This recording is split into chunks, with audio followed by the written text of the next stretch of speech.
gente tem aqui o prazer de convidar o Dr. Murilo Ferreira de Andrade, a doutora Aline Ziman de Andrade, né? São, inclusive, colegas queridos, para falar para a gente sobre a experiência que eles têm presenciado na clínica, nos aspectos atuais de suplementação na fertilidade conjugal. Muito obrigado por aceitarem o convite, é uma honra tê-los aqui. Fique à vontade. Muito obrigado. Bom dia a todos. Gostaria de agradecer ao Gustavo o convite, parabenizar a toda a equipe da IOSEM pelo brilhante evento. Aprendemos bastante. Parabéns, Dr. Raumi. Brilhante aula. E realmente é um evento muito interessante porque começou com o pé direito, né? Baseado em evidência. A ciência realmente é o nosso guia. Nós vemos aí um apelo muito grande do mercado, dos modismos, mas temos que pensar na ciência para oferecer o melhor para os nossos pacientes. E nossa apresentação ela vai ter em torno de 15 minutos cada parte. A doutora Aline vai começar com a primeira parte falando da fertilidade. Os pacientes acabam procurando, em primeiro lugar, as mulheres, né? E a gente, na urologia, acaba complementando essa avaliação. E no final nós teremos a discussão de 2 casos clínicos e a ideia é tentar interagir com vocês, quem tem interesse na aula, fazer as perguntas para a gente poder também mostrar a nossa experiência. Então, muito obrigado a todos. Bom dia a todos. Eu quero agradecer mais uma vez o Gustavo pelo convite e espero que a gente tenha agora uns momentos bem agradáveis para falar um pouquinho sobre infertilidade. Bom, os aspectos atuais, que é o que a gente vai discutir hoje, não tem conflito de interesse, e eu dividi a nossa aula hoje em 4 partes. Então, a gente vai falar sobre planejamento familiar, estresse oxidativo, suplementos, fertilidade e abordagem final. Bom, com relação ao planejamento familiar, é importante a gente lembrar que todas nós, quando pensamos em engravidar, a primeira coisa que a gente pensa é o quê? Bom, tenho que mudar o meu estilo de vida, se é que não já está certinho, né? Então, eu lembro que quando eu quis engravidar, a primeira coisa que eu fiz foi procurar uma academia. Então, acho que a gente vai e já pensa, poxa, eu preciso fazer atividade física, eu preciso beber mais água, eu preciso melhorar a minha alimentação, eu preciso cuidar um pouquinho mais de mim para dormir melhor, diminuir estresse, que seja a parte espiritual, que seja fazendo alguma coisa que nos traga um pouco mais de tranquilidade. Eu acho que isso com todos nós, né? Não só nós mulheres, quando pensamos em engravidar, ou mesmo quando o bebê vem. Às vezes a gente engravida e, de repente, a primeira coisa que você fala é assim, nossa, o que eu tenho que mudar? O que eu tenho que melhorar aqui? Não é? E para quem, às vezes, fuma ou está com uma ingesta alcoólica maior, a gente já pensa também em parar o tabagismo. Opa, deixa eu voltar aqui. Parar o tabagismo e diminuir o álcool, ou se estiver já grávida, parar, né? Então, é de consenso geral que todas essas mudanças de estilo de vida contribuem para uma saúde, para uma energia melhor, e esse seria, com certeza, o melhor cenário para uma gravidez. Então, quando a gente fala de tudo isso, o que eu estou buscando quando eu falo quero fazer atividade física, comer melhor? Eu estou buscando que o meu organismo funcione melhor. E aí a gente vai falar um pouquinho sobre esse momento que a gente fala que é o ideal, só que, infelizmente, nós mulheres postergamos muito. Claro que a gente tem, né, as mulheres que engravidam ainda mais precocemente, mas a maior parte de nós, e eu me incluo nesse grupo, a gente pensa primeiro que a gente quer estudar, a gente quer trabalhar, a gente vai pensar em outras coisas primeiro. Então, quero fazer uma viagem, eu quero comprar minha casa, quero casar, comprar minha casa. E aí, nisso, a gente pensa em várias coisas que a gente quer fazer e vai postergando um pouquinho o momento da nossa gravidez. Então, a gente precisa pensar que, se faz parte da minha vida um dia ser mãe, eu preciso lembrar que eu preciso planejar minha maternidade. Que seja pensando em não engravidar ainda, né? Porque eu não quero ainda, porque eu quero fazer muitas coisas. Que seja para engravidar quando eu tiver vontade. E aqui vem um aspecto muito importante que muitas vezes a gente não conversa. A gente vai no médico, cuida certinho, né? Faz o Papa Nicolau, tudo mais. E às vezes não conversa sobre isso. Conversa sobre anticoncepção, porque aí a gente tem medo de engravidar quando a gente ainda quer fazer todas aquelas coisas que a gente falou. Mas a gente não pensa que, e quando eu quiser engravidar? E aí a gente tem que pensar, se eu estou querendo postergar a minha gravidez, o que pode acontecer nesse meio de tempo que eu tenho que pensar? E aí a gente tem que pensar se vai ter que congelar óvulo, se eu vou engravidar quando eu for mais nova ainda, o que eu vou fazer? E aí, dentro desse contexto, eu vou explicar para vocês um pouquinho antes, né? Falando ainda sobre essa parte da fertilidade, porque a gente está falando de hábitos de vida que vão melhorar o funcionamento do meu organismo, meu raciocínio, como que vai estar o meu raciocínio, o meu trabalho, mas eu também tenho que pensar que os meus óvulos também vão envelhecendo. E aí a gente vai falar sobre o que é esse processo. Quando a gente fala aqui, eu estou sem laser pointer, mas... quando a gente fala sobre fertilidade, quando a gente é novinha, a nossa fertilidade é bem alta. E até os 30 anos, ela é uma fertilidade muito alta, a partir daí começa a cair. E aí, com 35 anos, acontece a primeira queda mais importante da nossa fertilidade. Após os 38, mais após os 40, ela despenca. Então, não é porque a gente escutou que alguém engravidou com 40, 44... que eu posso também esperar. Não façam isso, porque a nossa fertilidade ela está associada à qualidade dos nossos óvulos. E a nossa idade ela passa, e o tempo é inexorável, não tem jeito. Ele vem e a nossa qualidade ocitária cai, ocitária dos óvulos, né? E assim como a gente tem essa curva que mostra que cai a nossa fertilidade com a idade, tem essa risca embaixo, e essa vermelhinha subindo, que é a taxa de abortamento. Então, com o tempo, é mais difícil engravidar. E se eu engravidar, posso perder. E o que está acontecendo no meu corpo para isso acontecer? O que é o envelhecimento? O que acontece no nosso dia a dia? Isso aqui é para exemplificar o fuso meiótico dos nossos óvulos. Então, com 22, 24 anos, eles são todos certinhos. Porém, com a idade, ele vai ficar todo irregular. E aí, esse óvulo já não é um óvulo bom. Ainda que eu esteja ovulando, às vezes, esse óvulo não é mais competente. Ele não vai ser capaz de gerar um bebê. E o que acontece no nosso organismo? Acontece que, só para lembrar assim, e quando a gente vai fazer essa avaliação toda, a gente não pode esquecer que precisa fazer uma avaliação médica para avaliar ciclo ovulatório, permeabilidade das trompas, que o caminho tem que estar livre, avaliação do marido e as outras patologias. E aí a gente vai entrar aqui no caso da esterilidade sem causa aparente, porque quando a gente fala de todo esse processo que eu estou envelhecendo, muitas coisas estão acontecendo no meu organismo, e a gente vai falar sobre o que está acontecendo no nosso corpo, a gente vai lembrar que existe, às vezes, uma esterilidade sem causa aparente, eu não sei o porquê, e aqui, nesse contexto, vai ser bem importante o papel dos suplementos, que a gente vai falar que vai fazer o pano de fundo para essa paciente. Bom, entrando agora no que está acontecendo no meu organismo para que eu não consiga engravidar tão facilmente até meus 40, 50 anos. O que acontece? O nosso corpo, ele produz as espécies reativas de oxigênio, que são os radicais livres, que já foram comentados aqui.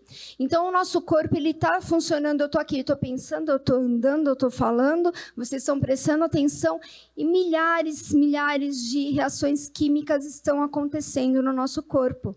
E com essas reações químicas, várias espécies reativas de oxigênio, de nitrogênio estão sendo produzidas, que são os radicais livres.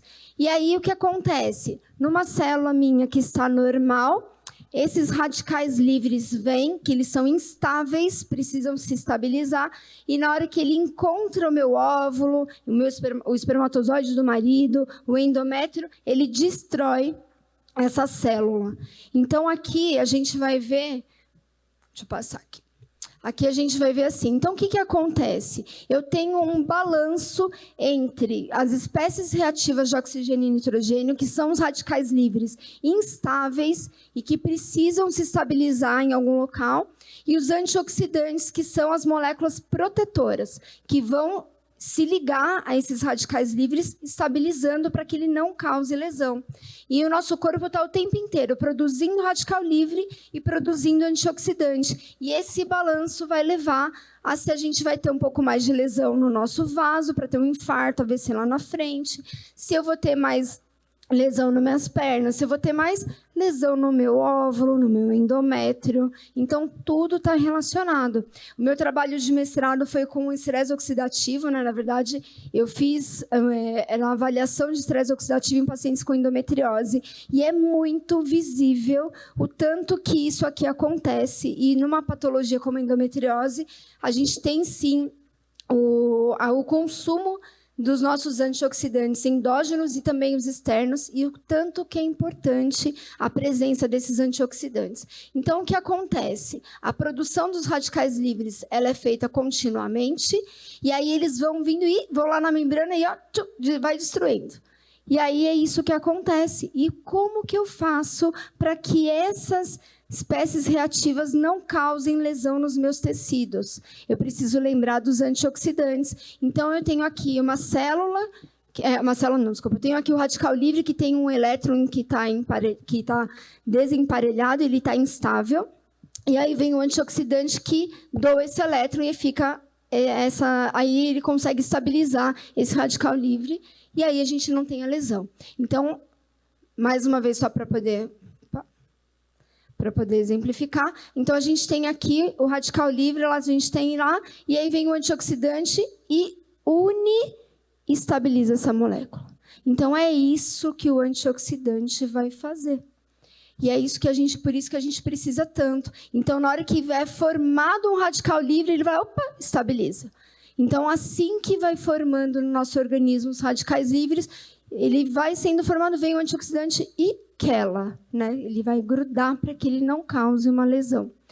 Então, a gente tem aqui o que pode acontecer com esse estresse oxidativo no nosso corpo. Ele pode acabar fazendo com que os meus óvulos, que eram normais, possam ter várias alterações. Claro que aqui também inclui as alterações genéticas, mas a gente pode ter várias alterações e os meus óvulos não vão ser bons. Assim como também o embrião, que poderia ser perfeito, ele começa a ter mais fragmentação. Então, a gente tem um impacto muito grande na fertilidade com o estresse oxidativo.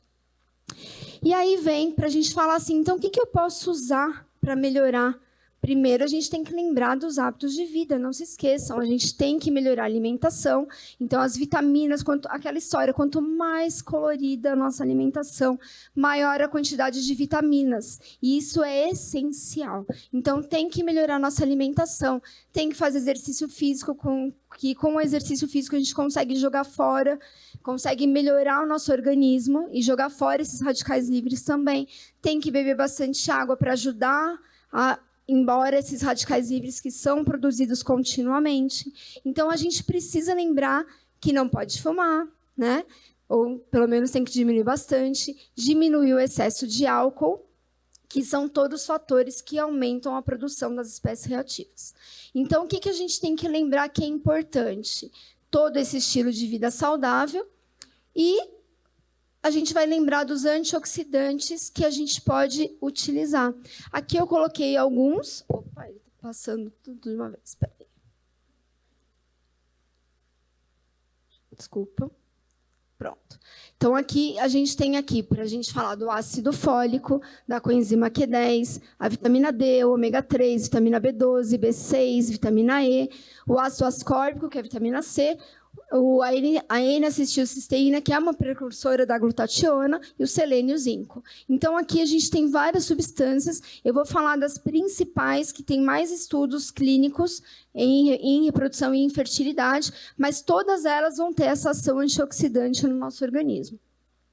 Então, primeiro falando do ácido fólico, que é sabidamente essencial para quem quer engravidar e está gestante.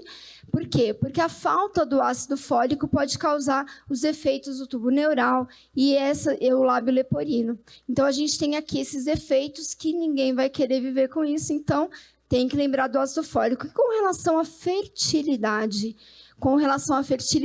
o ácido fólico aumenta as taxas de gravidez em até 16%, a gravidez clínica, atuando na gametogênese e na fertilização. Ele auxilia na regulação do ciclo menstrual e aí, com isso, a gente consegue engravidar mais facilmente e já está usando o ácido fólico para não ter os problemas de fechamento do tubo neural.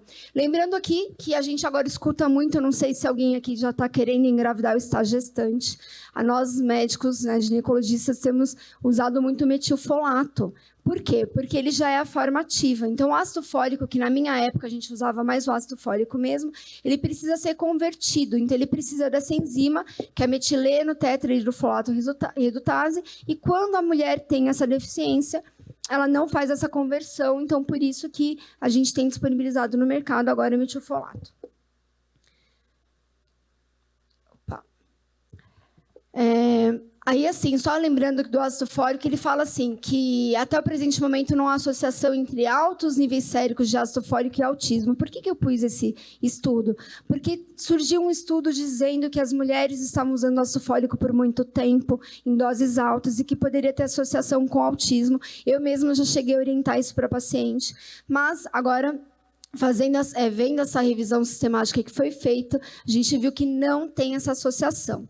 Tá? Então, não tem, porém, nada em excesso é bom.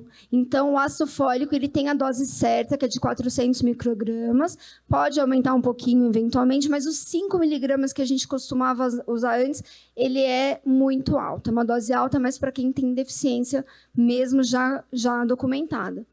Então, o excesso de ácido fólico, mesmo assim, deve ser evitado, porque ele mascara a deficiência de vitamina B12, diminui a absorção de ferro e pode trazer sintomas gastrointestinais, como diarreia, náuseas e vômitos. Então, a gente deve evitar da mesma forma. E com relação à coenzima Q10, que é um potente antioxidante, lembra que o nosso corpo está produzindo toda hora aquelas espécies reativas, então, um potente antioxidante é muito bem-vindo. O que a gente tem de evidência científica?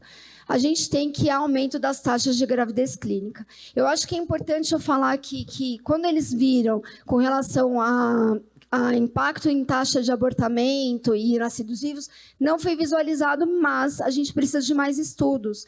Porque para que você possa recomendar com evidência científica forte, eu preciso de uma RCT, que é um estudo randomizado, controlado, certinho, com uma casuística grande, e talvez esteja faltando um trabalho mais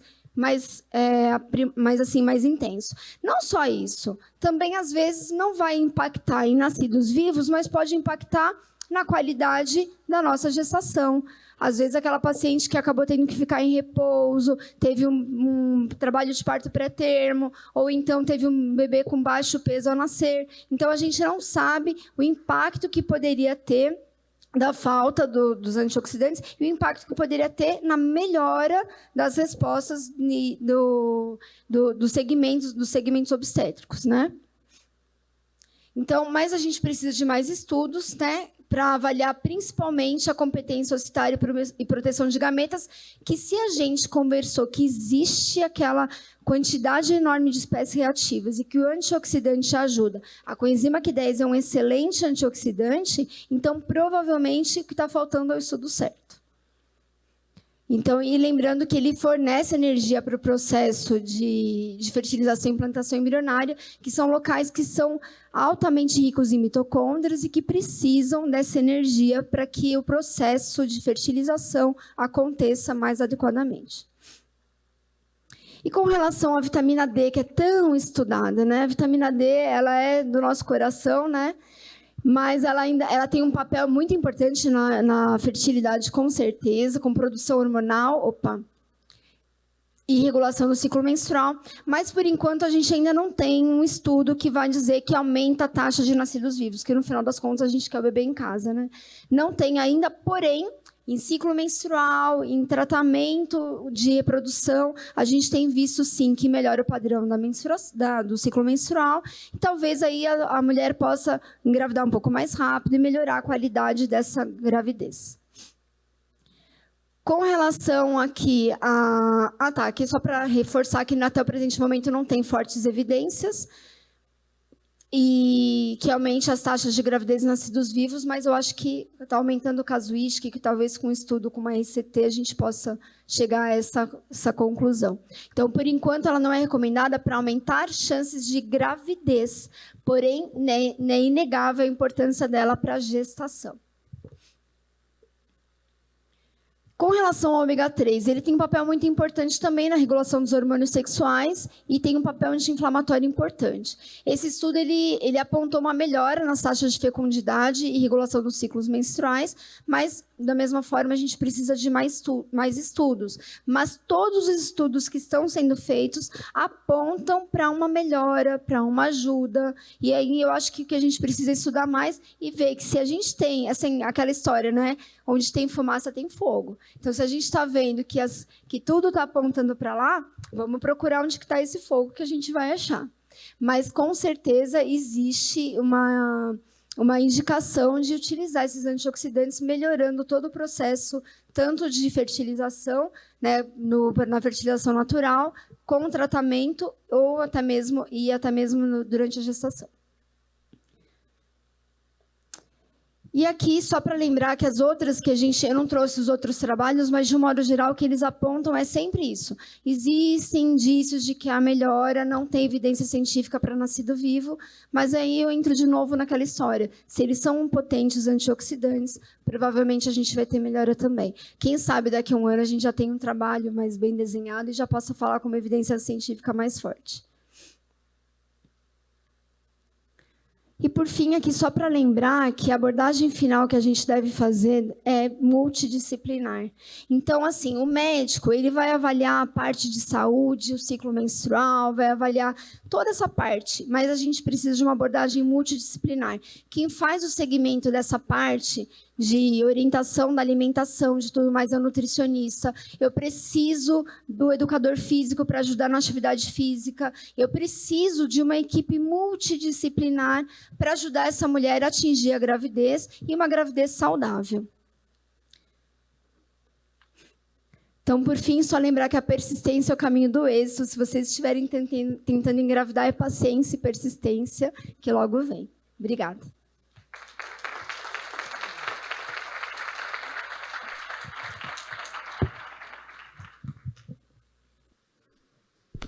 Bom, pessoal, isso é interessante, né? A Aline concluiu falando que realmente a importância da avaliação multidisciplinar, né? É isso que nós vemos, né? Nós temos...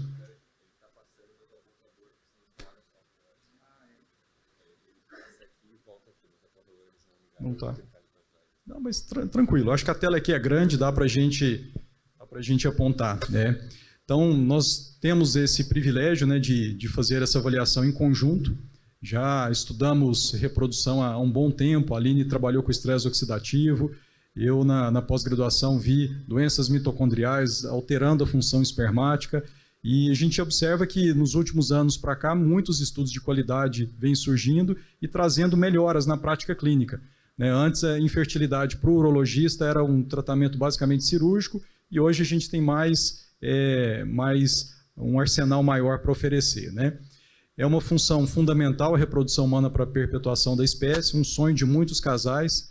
Nós vemos cada vez mais isso, essa questão de postergar a gestação. Tem crescido cada vez mais a necessidade de estudar e avaliar melhor a fertilidade. A infertilidade é definida como um insucesso de gravidez após 12 meses de tentativas. Lembrar que não precisa esperar tudo isso para procurar uma avaliação, né, porque a gente pode atuar preventivamente, não só de uma maneira terapêutica, e até 15% dos casais apresentam esse problema. Isso envolve aspectos biológicos, sociais e psicológicos muito importantes. O fator masculino está presente em até 50% dos casos, 50% fator feminino, 50% fator masculino. Tem várias causas conhecidas no homem, né? Eu ressalto aqui a varicocele, presente em até 30% dos homens com alteração da qualidade seminal ou infertilidade, alterações genéticas, microdeleções. A biologia molecular hoje ela traz também muitas respostas para várias causas, mas ainda predominam, né? Mas tem uma porcentagem importante de causas idiopáticas, 12% a 15% dos homens, é feita toda a avaliação genética, a gente encaminha para o geneticista, faz avaliação hormonal, avaliação seminal e não conseguimos avaliar a causa. Há uma crescente preocupação hoje com a saúde, busca por qualidade de vida e bem-estar e um grande desenvolvimento do mercado de nutracêuticos, com substâncias bioativas, né? Que é a capa da Veja de maio agora desse ano, mostrando a questão de dietas anti-inflamatórias, suplementos, né? Então nós vemos que a mídia, redes sociais trazem muita informação sobre esse tema e a gente tem que buscar evidências científicas, né? Acho que o papel da ciência é trazer luz a toda essa grande quantidade de informações, né? Na área da fertilidade masculina, esse é um trabalho interessante de 2014, que foi avaliado o papel de vários nutracêuticos, de vários antioxidantes, com bom impacto na fertilidade masculina, então isso tem cada vez mais crescendo, né? Como a gente pode otimizar os resultados? Então, uma avaliação multidisciplinar, envolvendo a etapa ginecológica, urológica, suplementação correta. Muitos pacientes já vêm fazendo a suplementação, mas eles têm causas reversíveis e tratáveis, então é importante corrigir essas causas. E é um trabalho em equipe, né? Então todos nós temos que unir os esforços para carregar esse fardo pesado e ajudar os nossos pacientes no objetivo, né? Identificar e corrigir causas tratáveis, isso é fundamental, né? Então nós tivemos um caso que acompanhamos no consultório, o paciente ele tinha um tumor testicular, né? Então ele procurou, a esposa procurou a ginecologista para avaliar a fertilidade, o paciente tinha uma neoplasia, uma situação que ia colocar em risco a vida dele, né? Então, nossa avaliação ela tem o objetivo de identificar e corrigir as causas tratáveis, promover saúde, qualidade de vida. O casal que quer engravidar, ele busca uma qualidade de vida melhor, e a fertilidade é um marcador de saúde. Estudos da área de doença cardiovascular e oncologia mostram que a pessoa fértil, no caso o homem fértil, ele tem menor índice de doenças cardiovasculares e menor índice de tumores, né? E com um grande objetivo de ajudar o casal a ter o tão sonhado bebê em casa, né? Com relação a evidências científicas, nós temos essa pirâmide de evidências científicas. Então, aqui na base da pirâmide nós temos a opinião de especialista, né? O que eu acho, né? Então isso aí tem o seu valor, mas tem coisas melhores para a gente buscar, né? E aqui a gente vai buscando as meta-análises, os estudos científicos, as revisões sistemáticas, né? Para trazer uma evidência melhor para vocês. Vamos falar então o que esses estudos de boa qualidade trazem dentro da fertilidade masculina. A Aline já acabou abordando a parte da fertilidade feminina. E nos últimos 10, 20 anos, o que nós vimos, né, na área da andrologia da fertilidade masculina? Com o estresse oxidativo, nós começamos a olhar não só a motilidade e a quantidade de célula que a análise seminal trazia para nós. Nós começamos a avaliar os processos intracelulares. Então aqui entra o estresse oxidativo, a função mitocondrial.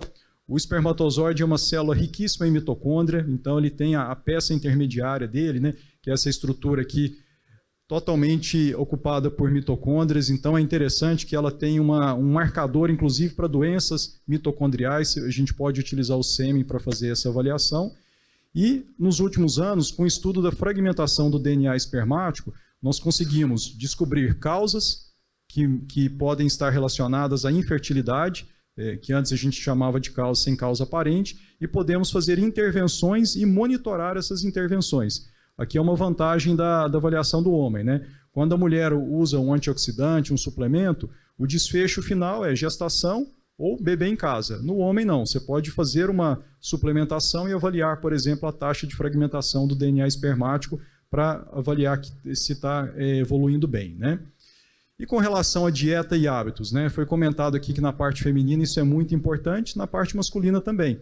Nós vemos que a nossa dieta ocidental, com altas taxas, né, de gorduras saturadas, rica em poliinsaturados, nós temos uma piora da qualidade seminal, nós temos diminuição da contagem espermática, diminuição da concentração, diminuição da motilidade e piora da qualidade seminal. Então isso já está bem documentado.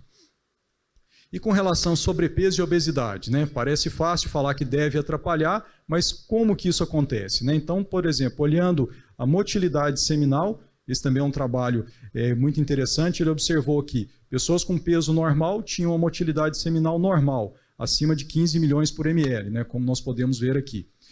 As pessoas com sobrepeso já tinham uma motilidade seminal diminuída e os obesos mais ainda. E quando olhamos a fragmentação do DNA espermático, nós vimos também, quanto mais fragmentado o material genético, pior é a taxa de fertilidade. Então, no paciente com peso normal, com sobrepeso e com obesidade, houve um aumento da fragmentação do DNA espermático, né? E com relação à fertilidade, né? O que pode ajudar? Então, por exemplo, uma dieta mediterrânea, baseada em antioxidantes, vegetais, ômega 3, ela melhora os níveis hormonais, diminui o estresse oxidativo, melhora a motilidade seminal, a capacitação. O que é a capacitação? É aquele processo de preparo seminal feito em clínicas de reprodução que vão selecionar os melhores espermatozoides. Então, tudo isso com uma dieta antioxidante. Esse trabalho aqui o Dr. Halme citou, né? Interessante que nós vimos o mesmo trabalho, não combinamos com antecedência, né?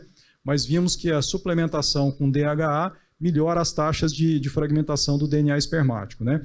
Uma taxa normal é até 20%, né? Então, acima de 20% já há um aumento da fragmentação do DNA espermático. Nós observamos que, após a suplementação, essa fragmentação ela diminuiu de 22% para 9,3%. Então, eles saíram de um patamar de aumentada fragmentação do DNA espermático, foi feita a suplementação com DHA e eles voltaram para um patamar abaixo de 20%, chegando a 9,3%. Então, um estudo bem interessante. E a coenzima Q10? Né? Esse trabalho aqui também é um trabalho prospectivo, randomizado, que ele mostrou o uso de coenzima Q10 de antioxidantes, aqui vários antioxidantes, né? Vitamina E, ácido fólico, né? Zinco, então, e viu que melhorou também a taxa de fragmentação do DNA espermático. Antes nós não tínhamos formulações prontas, então o homem ia lá, tinha que manipular ou então fornecer todos esses nutrientes. Hoje já chegou no mercado formulações prontas com antioxidantes, né? Nós temos vários produtos interessantes que melhoram esses índices, né? E os guidelines? Aqui que está um problema, né? Então, quando o Gustavo me convidou para fazer a aula, eu fiquei muito feliz com o convite, mas falei, poxa vida, né? O guideline da Sociedade Americana e Europeia ele é muito duro, né? Com relação a esses estudos. Então, vai ser uma missão árdua buscar trabalhos de qualidade, né? Mas é importante citar, olha só, esse guideline da Sociedade Americana de Urologia, ele mostra, né? Ele foi feito em janeiro de 2020, é o mais atualizado que nós temos no momento da Sociedade Americana. Então ele buscou trabalhos até 2020, né? Ele foi publicado em janeiro de 21 e viu, né, que o uso de antioxidantes não é nocivo, tem um valor ainda duvidoso para melhorar as taxas de concepção, mas o foco dele foi apenas em nascidos vivos. Já o guideline da Sociedade Europeia, né, de Urologia, o European Urology é o nosso periódico com maior fator de impacto, né, então é o principal periódico em urologia, ele mostrou que não há uma recomendação clara, baseado em meta-análises, estudos clinical trials randomizados, mas o uso de antioxidantes ele pode melhorar os parâmetros seminais. E ano passado entrou para o guideline europeu o teste de fragmentação do DNA espermático na propedêutica do homem infértil. Então, há uma evolução constante nesse campo, né? E o que nós podemos avaliar em termos de meta-análise? Então, essa revisão sistemática é recente. Então, os guidelines eles não contemplaram essa meta-análise, porque eles são anteriores a ela.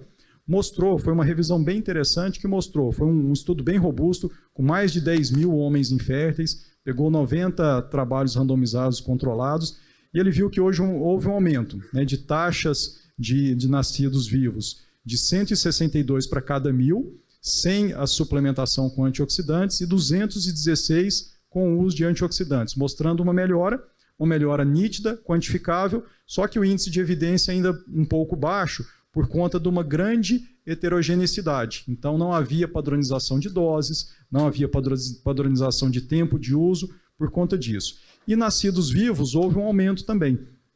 Taxa de nascidos vivos de 162 e taxa de gravidez aumentou de 146 para 245. Então, essa é a maior revisão sistemática que temos, mostrou um aumento nítido, mas por conta dessa diferença metodológica, a comprovação ainda foi baixa, né? Então, o que nós podemos concluir? A suplementação reduz as taxas de fragmentação do DNA espermático, então isso é interessante, hoje nós podemos dosar isso, comprovar isso, então é um feedback muito legal para você passar para o paciente, né, que está em suplementação. Melhora as taxas de gravidez. Novos estudos ainda são necessários para padronizar a suplementação e aumentar o nível de evidência. Creio que é um caminho sem volta, né? Esses estudos vão ser feitos e vão logo estar nos principais guidelines. E na prática clínica, a suplementação tem sido cada vez mais utilizada e com bons resultados, como nós vemos. Então, gostaria de agradecer e passar para os casos clínicos. Alguma dúvida? Ok, então vamos lá. Bom, primeiro caso clínico, um paciente de 34 anos, comparece para avaliar a fertilidade, tentando concepção já há 3 anos, esposa com 32 anos, sem alteração, sem alterações ginecológicas, né? Apresentou um aborto com 6 semanas, há 2 meses, ele não tinha nenhuma patologia, fumava 2 a 4 cigarros em festas, né? Tinha um etilismo social também, sedentário, e peso e altura ok, adequados, né? O exame físico urológico sem alterações. Então, foi solicitado uma análise seminal, análise hormonal, perfil hormonal normal, os outros exames bioquímicos também praticamente todos normais, tinha só uma dislipidemia, um colesterol total, um LDL aumentado, foi encaminhado para o cardiologista. E o espermograma aqui mostrava 50 milhões por ml, normal, acima de 15 milhões, total de 110 milhões. Mas mostrava uma diminuição da motilidade, uma necrosospermia e uma diminuição da vitalidade também. Foi feita a capacitação e só 2,5 milhões de espermatozoides recuperados. O ideal seriam 5 milhões. Né? Quando a gente faz uma análise seminal, isso é importante, né? Nem sempre precisa preencher todos os critérios para o homem ter um espermograma com bom prognóstico reprodutivo. Mas o fator mais importante é, após a capacitação, que ele tenha pelo menos 5 milhões de espermatozoides rápidos e progressivos, né? Que é feito uma avaliação na clínica de reprodução. Então, foi instituída a mudança do estilo de vida, tudo aquilo que foi comentado, né? O paciente fumava, etilista, sedentário, tabagista, e foi iniciada a suplementação. Ele retornou, um paciente que retornou recente agora. Geralmente, eu passo essa suplementação por 2 a 3 meses para ter um impacto maior na fertilidade, então precisa disso, né? Lembrar que a espermatogênese demora de 62 a 90 dias. Ele voltou com... Vou colocar os 2 espermogramas aqui para vocês avaliarem, ó, após a suplementação e mudança do estilo de vida. Ó. Então, assim, ele tinha 50 milhões por ml, ficou com 54, total 218. E o mais importante, ó, após a capacitação, houve uma melhora dos espermatozoides recuperados. Então, quase que chegou no nível de normalidade. Então, isso aí é um impacto muito importante, né? A fragmentação espermática desse paciente também melhorou. Então, ela estava alterada e chegou em níveis normais, né? Então, é importante aí a mudança do estilo de vida, o papel da suplementação como um coadjuvante nesse caso, né? Esse outro caso é um paciente de 37 anos, um colega nosso, profissional de saúde, já tentavam concepção há 2 anos. Há 1 ano ele já usava suplemento por conta própria, né? Um profissional de saúde, estava usando aí coenzima Q10, Farmaton, vitamina D, um outro suplemento lá que ele usava também. E a esposa com 32 anos acompanhava com a Aline também. A esposa tinha algumas alterações ginecológicas, né? Ele tinha um espermograma normal do ano passado e esse ano fez um outro espermograma, né? No ano que ele veio, foi em 2017 isso. Tinha um espermograma também normal, a concentração normal, né? Acima de 15 milhões. A motilidade A, que é aquele espermatozoide progressivo e rápido. O B é o progressivo e lento, ela tem que ser acima de 30%, então ele preenchia esses critérios, estava com 35%. Então aqui, olha a armadilha aqui, né? Um paciente profissional de saúde, rígido, já tentando a concepção há 2 anos, tinha um espermograma normal, repetiu um espermograma, estava normal também. E aí, o que pode estar acontecendo? Quem se arrisca? Vou escolher um voluntário aqui, Gustavo. Será que é uma fertilidade sem causa aparente? Paciente rígido, espermogramas normais, estava indo tudo bem. O que pode estar acontecendo? Ao meu modo, a fragmentação alterada. Uma fragmentação alterada, exato. Nesse caso, ele tinha uma fragmentação limítrofe. Não chegava, mas ficava ali batendo na trave, em torno de 20%. Mas olha só que interessante. Ó. Exame físico, varicocele bilateral. Era um colega médico, e ele falou, não, eu examinei, não tinha, só que ele não era especialista, não era urologista. Né? Então ele estava tentando já há 2 anos, tinha ali uma varicocele, No momento do exame, eu falei para ele, falou, tem varicocele? Não, mas não tem, tal, tem. Aí fez o ultrassom, confirmou, né? E era uma varicocele bilateral. O que nós fizemos? Indicação absoluta de correção cirúrgica, tá? Fizemos a correção da varicocele, não sei se a foto aqui vocês vão conseguir avaliar, mas o que é a varicocele? A dilatação das veias, né? Então aumenta temperatura testicular, aumenta o refluxo de radicais livres, né? Piora a circulação testicular, tem casos até de atrofia testicular, né? Por conta da varicocele. Aí a cirurgia é uma microcirurgia, nós identificamos essas veias que estão alteradas, que estão incompetentes, é feita a ligadura, né? E há uma melhora importante. Aqui é o espermograma dele após a correção da varicocele. Então ele estava ali com 60 milhões, né, 68 milhões, ele foi já para 201 milhões total, 42 milhões por ml, uma melhora bem nítida. O A mais B já estava bom, estava em 35%, foi para 45%, melhorou também a fragmentação, né? E aí, resolveu o caso? O que vocês acham? Nem sempre é assim, né? Uma corrida de obstáculo, né? Então ele fez a cirurgia em dezembro de 2017, melhorou o espermograma, melhorou a fragmentação. A esposa nessa jornada teve uma endometrite, tratou a endometrite. Eles já estavam naquele limite, né? Tirou todas as causas, tratou a endometrite, corrigiu varicocele, melhorou o espermograma, melhorou a fragmentação, mas o casal ainda não conseguiu concepção. E aí, próxima etapa, fertilização in vitro? Está indicado pelo guideline, mas o pessoal, eles eram um pouco refratários, né, à fertilização, buscaram insistir um pouquinho mais. Mantivemos a suplementação, eu dei uma corrigida na suplementação dele, tinha épocas que ele tomava excesso de nutrientes, não conseguia nem absorver tudo, né, então a gente otimizou, vamos fazer o que é mais importante, é um quebra-cabeça, né, são várias etapas, né. E aí, em novembro de 2021, a esposa engravidou sem FIV, o bebê nasceu saudável, estão felizes e missão cumprida. Então, é isso, é uma corrida de obstáculos, né? Envolve várias etapas, envolve persistência, aquilo que a Aline falou. E eu termino aqui citando Goethe, falando que só sabemos com exatidão como sabemos pouco e, à medida que nós vamos adquirindo conhecimentos, instala-se a dúvida, né?